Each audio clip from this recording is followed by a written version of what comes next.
Good morning, chess fans. This is Pinoy U Chess, and we have another edition of my coverage of the important events of Tata Steel 2017. Last night, round 8 of Tata Steel saw a shocking game. Actually, right now, I'm still in absolute shock on how Magnus Carlsen lost to Richard Rapport. This is not to say that Richard Rapport is not a good player, but the way Magnus lost is really uh, shocking to me. So let's proceed on how the game went through. So Rapport is white, and as usual, Rapport does not go for the main classical or standard chess openings. I think this game is of the reti type of opening, which Rapport usually employs. So first move is knight f3, and then Magnus responded with d5. Pretty standard here right at the moment, but this b3 is usually one of the usual reply by reports, even in this tournament of this level. It's really the type of player that does not go for the main lines essayed by the usual top players.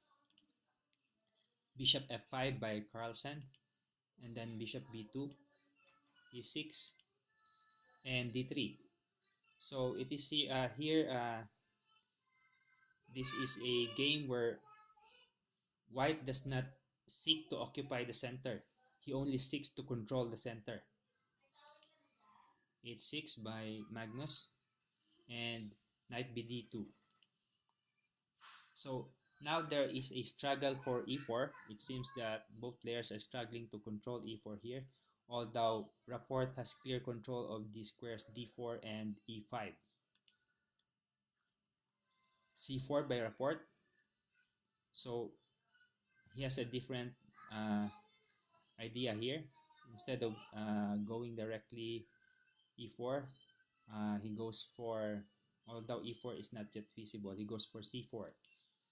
And then c6, Magnus reinforces his d5, and g3. So the opening employed by Richard Rapport here is of the hypermodern type.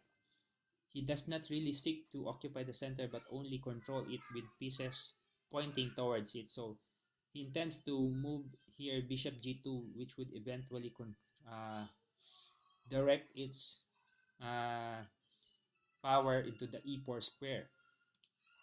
So bishop e7 by Carlsen. So bishop g2 now, castling and castling. Both players have now castled. Knight bd7.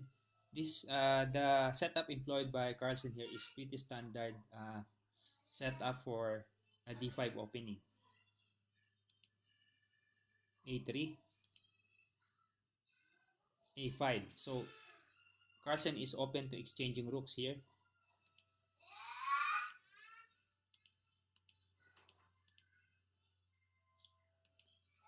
At this point,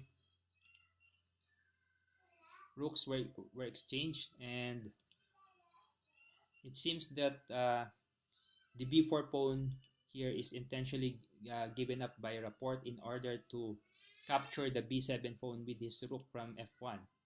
So rook b1, queen d6, and now Rapport in just a few moves, which Carlsen actually allowed by exchanging on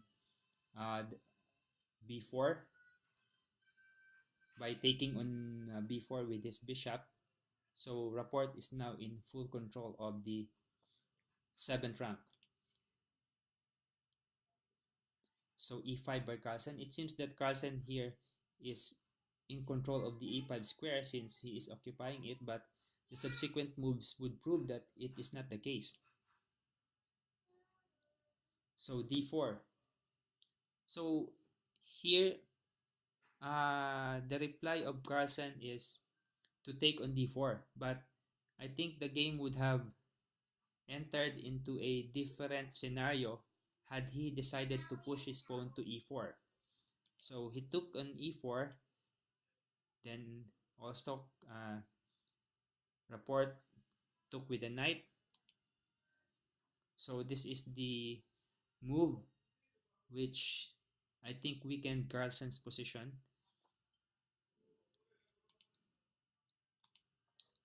So here it seems that Carlsen has a very good pass pawn here, but strategically, uh, Rapport have had everything considered as we would be shown in the succeeding moves.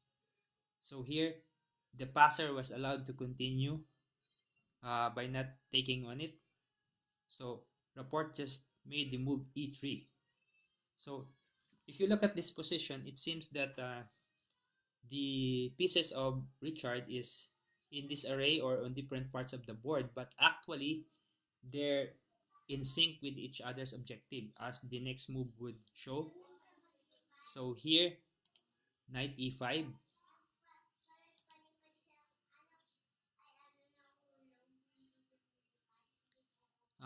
One would say, why did Rapport go back to g2? But the subsequent moves would show that the bishop, the c6 square is its intended target,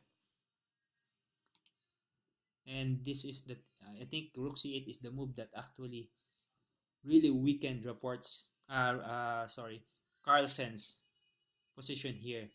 The next move would be so devastating, and it would came out of the blue that almost I think even Carlsen would not be able to see the implications of the pawn roller of Rapport.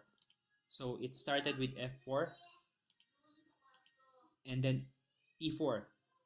This is I think the position that uh, Rapport is already leading strategically. So uh, he was forced to move this, but actually uh, Carlsen really had no good moves, really. So let's get that back. How would you defend the threat of e5 if you go to a different square, like for example knight fd7? There are many threats coming from Rapport, like queen to a7. Or definitely, whatever would be the case in the succeeding moves, Carlsen's position is very much passive. So what happened next is rook e8, and then this is the clincher here. Carlsen can't really do anything. So Carlsen did not commit any specific really an obvious blunder here, but strategically Rapport has outplayed him. I think it has to do to with the previous game of Carlsen.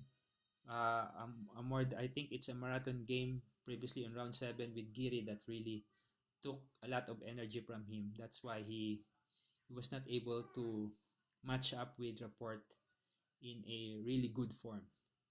So Carlsen sacrificed the knight, and what happened next is really very strong for Rapport. So Rapport offers to give up his rook in exchange for the rook on e5, and therefore obtaining a very strong position that is really seemingly unassailable.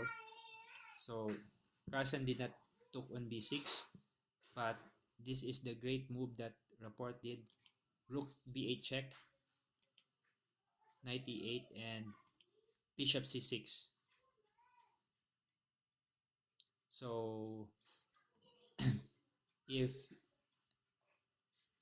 the queen would move, Rapport would have the problem of Carlsen would have the problem of defending the knight on e8 and defending his rook on e5. So this is seemingly a forced move by Carlsen, but it loses outright too. Rook e1 check, taking the queen of Rapport, but the position was adequately defended by knight f1, and the passer can't even move to d2 because knight on b3 would take on d2. So at this point, Carlsen resigned. So I'm still really in shock. So Carlsen was unable to catch up with Saw, and Saw is just on a cruising mode, making the draw. As you can see here, making the draw with Karjaken. He is. I think Wesley Saw is conserving his energy for the long road ahead. There are after the eighth round, there are still 5 rounds to go. So in this kind of tournament, it's really not.